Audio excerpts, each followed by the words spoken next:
How's it going, everybody? It is me, Shane, and I'm here to give you another She-Hulk Attorney at Law episode review and recap. Today's episode is episode 7, entitled entitled The Retreat. I almost forgot that, and that should be a sign. But before we go any further, please leave me a like, hit up the comment section. I'd love to hear what you guys think of the episode, the series, my reviews in general. And as always, please hit the subscribe button. I'm trying to get to 200 subscribers, and the ultimate goal is 1,000 subscribers, and I can't get there without good people like yourself. And even if you aren't new here, please hit the notification bell to be notified of more videos just like this. So, as I do with all things, let us begin with cameos and Easter eggs. So, obviously, spoilers. And if I don't sound enthused, it is because my Fire Stick has been giving me issues, and I am just kind of over it. And this episode didn't really help that a little bit.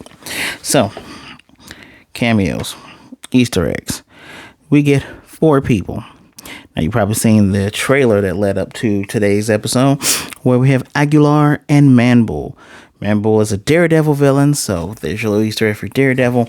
Literally, he even said his actual origin story in the episode. He is a lab experiment who became one of many animal-themed supervillains. And then there's Aguilar, who is a mutant. He channels bioelectricity through a rapier he has.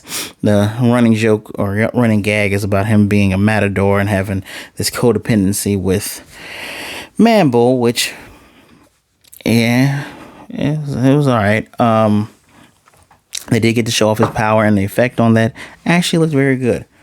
We also have Sorensen. Now, you're probably saying to yourself, if you're an old head of comics, Shane, which Sorensen? Because there is a Sorensen that is a Punisher villain who was hired to kill Punisher. This is not he. This is Sorensen, the vampire. Now, for some reason, in this episode, in the show, they say he thinks he's a vampire, even though he does walk about during the day. But here's the funny thing. Sorensen from the comics. He is from the 1999 first issue of Blade.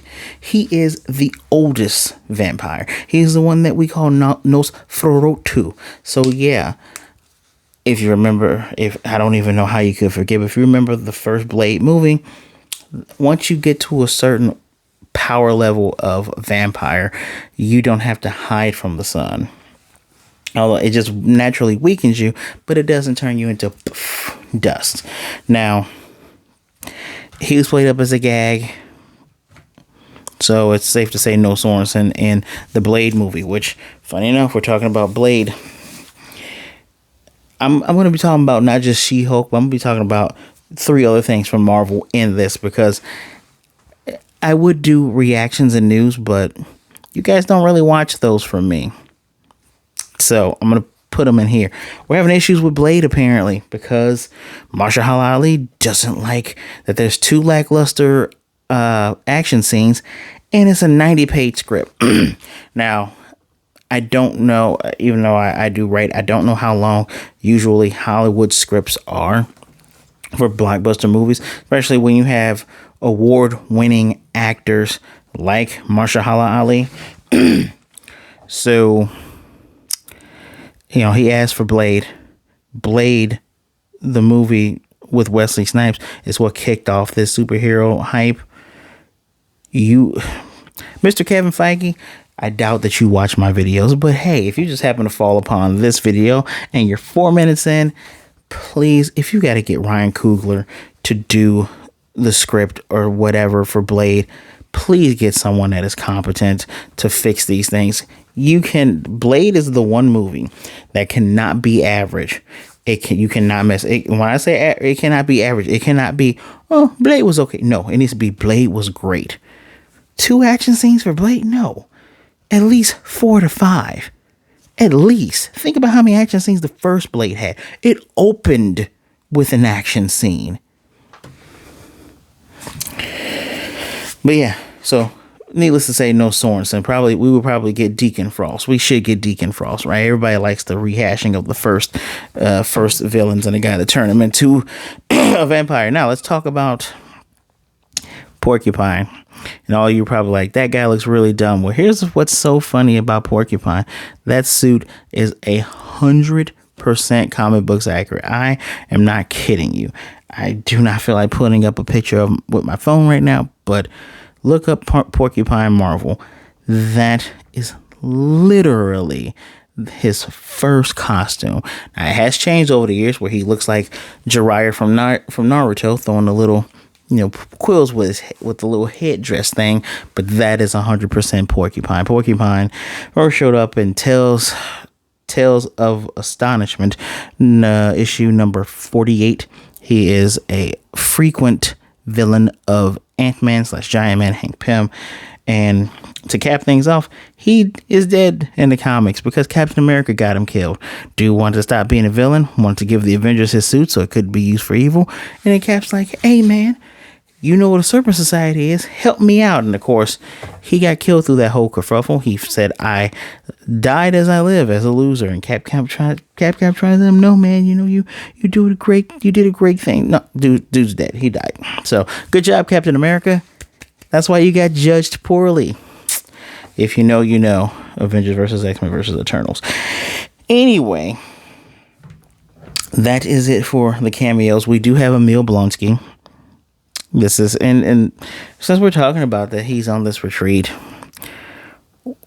Oh, there's one other person, the Wrecker guy. And you want to know what's funny? When he walked through the door, Jim was like, you. And I'm like, who? And it turns out he was the guy that's like, oh, you like flaunting your powers. He is supposed to be leader of the Wreckers. I think his name is Wrecker. And I'll give you this. It led to a funny moment where Jim was like, you probably saw him on the previous part. You know what? Screw it. Put the previous part back up as she gets up to Hulk out to beat his ass. And that was funny. That part was funny. When she made them do the previous part again with him. Love She-Hulk. I love She-Hulk in the character in terms of how Jen breaks the fourth wall. We need to have Jen as She-Hulk break the fourth wall a little bit more. I need to see that more personally,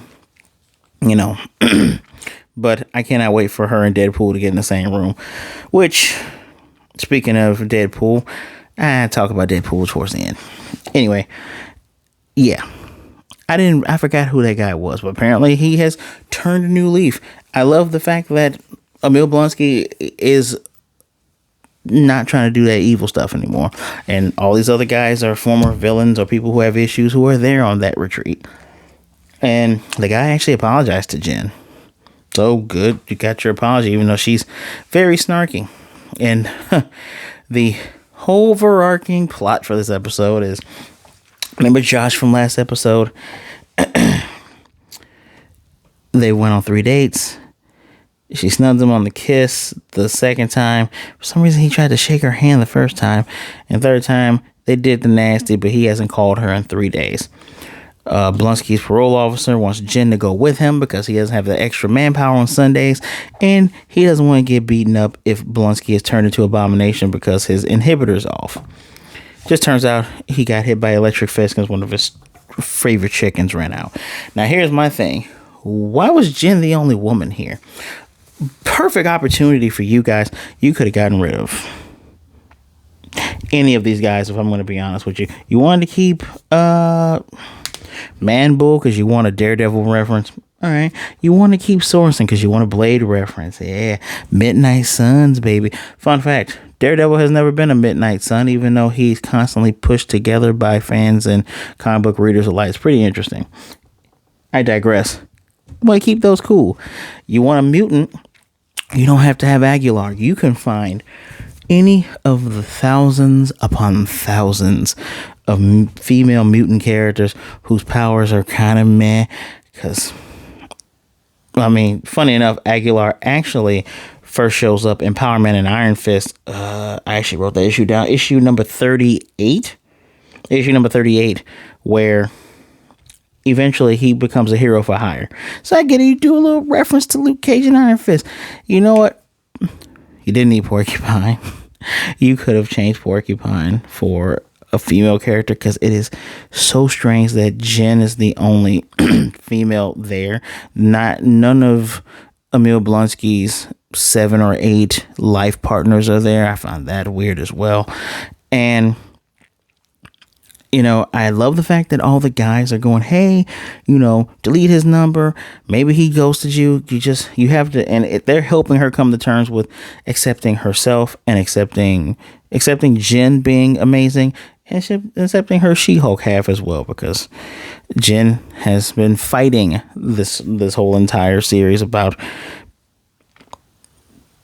people preferring She-Hulk to Jen, and she feels like she has cheated her way into being popular, because now she can instantly turn into the hot popular girl. And this interpretation of She-Hulk is interesting because She-Hulk is fundamentally different from Bruce Banner and Hulk. Jen is constantly treating her transformation as a totally different person. And don't get me wrong, she is much more adventurous, much more outgoing, much more out there, much more into her own feminine power, much more into her own sexiness and owning it and being a little bit more of a party person, which is why we got to see her in the comics, face the repercussions of that. So she knows that it's okay to be regular Jennifer Walters from time to time. And in this one, she's fighting that because she feels like more people care about She-Hulk more than regular Jennifer Walters. I get it. I'm not a big fan of that angle that they're taking, because literally Bruce Banner and the Hulk and Smart Hulk and World Breaker and Joe Fixit and the weird Bug Hulk and the Hulk that wants to make sure there's no more gamma powered people, all are different personalities, and all are actually different people. Very much in line with what Moon Knight went through, that we saw on the Moon Knight show. That was done very much well. So I'm glad Jen got some sort of miniature therapy within this 4 to 5 hours of her car, which got broken by Man Bull and Aguilar. She got some type of closure-ish type of thing there. But those are my complaints on that. And I want to talk about the weakest part. Remember last week, guys, when I said, man, with that intelligentsia stuff, wouldn't be surprised if Josh was actually part of it. That didn't make me happy when they did the 3 days ago thing. He slept with her, took a picture of her while she's sleeping, put his phone on top of her to copy her phone so he knows where she is, what she's doing, who she talks to, blah, blah, blah, blah, freaking blah. And that didn't make me happy, right? It didn't make me go, oh, snap, I knew it. Ooh. I like being, predicting the right thing. This just kind of felt like you saw it coming, right? It would have been something different if it was like, oh. And maybe this could be the case for next week's episode, which should be the last episode. But I'm going to get to that in a second. Now, it could be a case if it turns out, he's actually been brainwashed and they have, tinkered with him and made him do all this. Even though he calls himself on that little site, when he met somebody, he calls himself Hulk King. Wow. Dude is a douchebag. Which, I guess it's a juxtaposition to the men in the retreat at the therapy session being touchy feeling and in tune with whom they are as people and as persons, blah blah blah blah. But I don't like that I call that so easily. Like I said, I like calling stuff like that, but yeah, you kind of saw it coming, especially when Wrecker actually turned over a new leaf. It's like, I don't need a magic crowbar.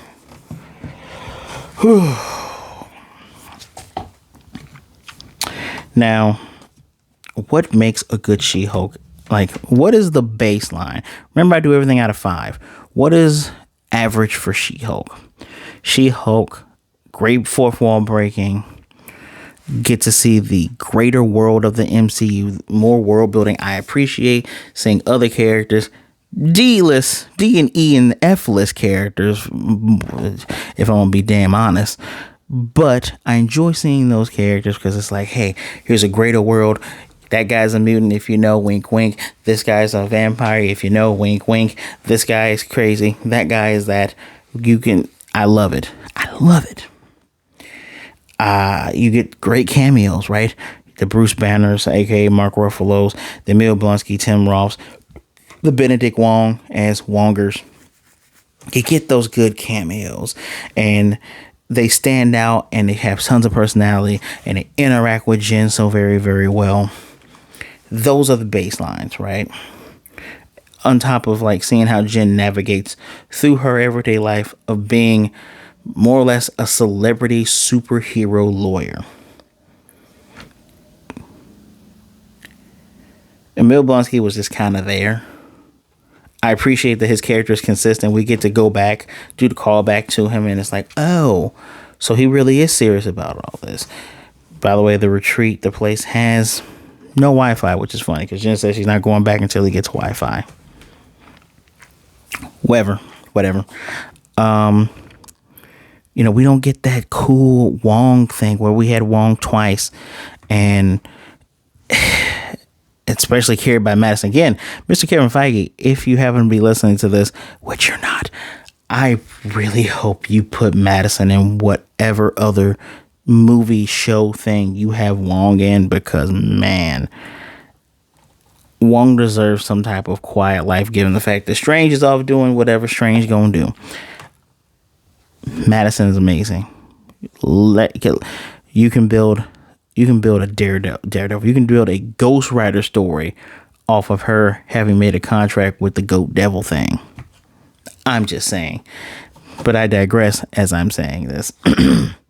That was the best episode of this series.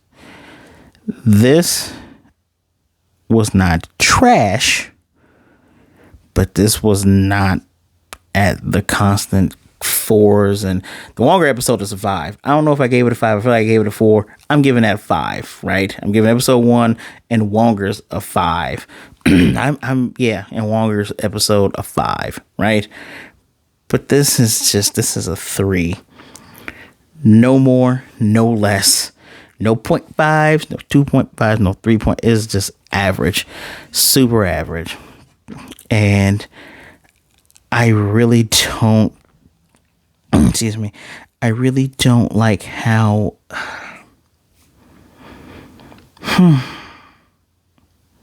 like, it's weird. It's so weird. Like, they did do the thing of expanding the universe, and, that's probably why I keep it at a 3. But boy, oh boy, I think it was that reveal at the end. It just kind of didn't do it for me. I did enjoy seeing what happens when Jen finds somebody that she likes, and it's like, oh, he likes me for being me and not just sexy green lady. All right, I can't wait to see what happens with Intelligentsia. There's no way we're not going to get the Daredevil stuff, right? Because it was in the mid-season credit thing, which I'm gonna let some cats out of the bag. Spoiler if this actually happens. I heard that Ben Grimm was supposed to be in this series. That was when the series was supposed to be 9 episodes. Now, I also heard that they had to alter some things because they were just going to jump right into her and not show her origin until like later on, which I usually like those kind of things. I'm glad they didn't do it in this instance. She's a legacy character who has ties to one of the first building blocks of the greater MCU. Glad they didn't do that. Are we just going to get one or half an episode of Daredevil? Like, are we not going to get is next week's episode, if it's the last, is that going to be like a full hour? Or are we actually going to get 9? Have they cut some things out? It was after Quantum Mania. Are we actually going to have Ben Grimm actually talk to Jennifer Walters? Is that going to be a thing? Because they are actually friends in the comics, and she has big ties with Fantastic Four, so who knows? Now let's talk about what I mentioned about Daredevil. This is on the heels of it being revealed via Ryan Reynolds and Hugh Jackman that in Deadpool 3, we will get Wolverine. We will get Wolverine and Deadpool. And that is amazing. Because you know what else is amazing? We'll probably get a more proper version of X-Force, because Colossus has been throughout all these Deadpool movies. There's no way in hell Ryan Reynolds will not have Colossus there, so we can get a fastball special. And I hear that what's my guy called? Hugh Jackman will be donning the yellows and blues. As long as he doesn't have that brown outfit. Please don't have the brown outfit. But yes, I need it. I need a tussle between them. Whereas like, oh, Logan's getting disemboweled, but he heals right up. He cuts Deadpool's head off and he's just shooting him while licking his way back to his body. I need it. I need him, Colossus, and you know what would be perfect? If we still have Josh Brolin as Cable. Can you imagine a movie with those three in it, plus Colossus? That's 4 characters. You just need two more to make a 6. I'm hyped. The best news.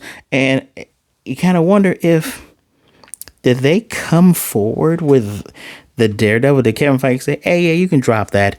No presentation. You can go ahead and drop that. Did you drop that because you knew this episode wouldn't be so good? And the Blade issue thing coming out. Whew. But hey, as of today, well, it's after midnight, but as of today, September 29th, it was confirmed that Don Cheadle's War Machine Armor Wars series is actually going to be modified to be a movie. That is fantastic because Don Cheadle can hold a movie. He's a leading man. At this point, I would love to see him be a replacement for Tony Stark. He needs to be they need to give Rhodey his props more. And I'm satisfied that we're going to have 2 black superheroes both leading both leading their own movies. And Sam Wilson as Captain America and James Rhodes as War Machine. And we should be getting Riri again in this series. If you're not familiar with the Armor War series, Tony Stark was on the run. I believe Norman Osborn had his suits. I think it was Norman Osborn. And he's globetrotting, trying to figure out how to get his stuff back. I can't wait to see how this is modified for Rhodey. Good news. So we got 2 goods and 2 bad. I don't know. This episode is kind of like a bad, but I'll give it a middle. 2 goods, 2 bads, and a middle thing. But please tell me, what did you think of today's episode? I cannot lie. I've enjoyed every episode so far, but this is the episode that left me unsatisfied, and I'm gonna be upset if I only get a little bit of Daredevil next week. That needs to be a whole episode and a half, right? That needs to be a whole 2 episodes. That's just my thinking. Maybe they will combine 2 30-minute episodes into an hour. Who knows? Again, let me know what you think in the comment section down below.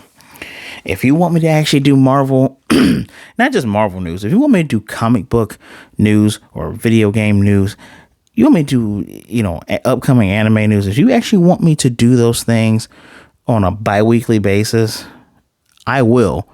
Leave me a comment down below and tell me if you want that. Because not to be, I'm not trying to be aggressive or mean or anything like that, but I don't want to waste time doing that type of thing when I don't think anybody really cares about it, and I can just sneak it into stuff like this, because this review was not going to take long. So as always, guys, please hit that like button, subscribe if you're new here, hit the notification bell if you're not. I appreciate every last one of you taking time out to listen to me ramble on about the Marvel Cinematic Universe. Please be good, be blessed, wash your hands, be safe out there, be good to yourself, be good to others. Either way it goes, please don't be a jerk, and please, you got to know you're not alone. Someone cares about you. Somebody wants to hear from you. So please tune in next time, and I will definitely see you guys next week.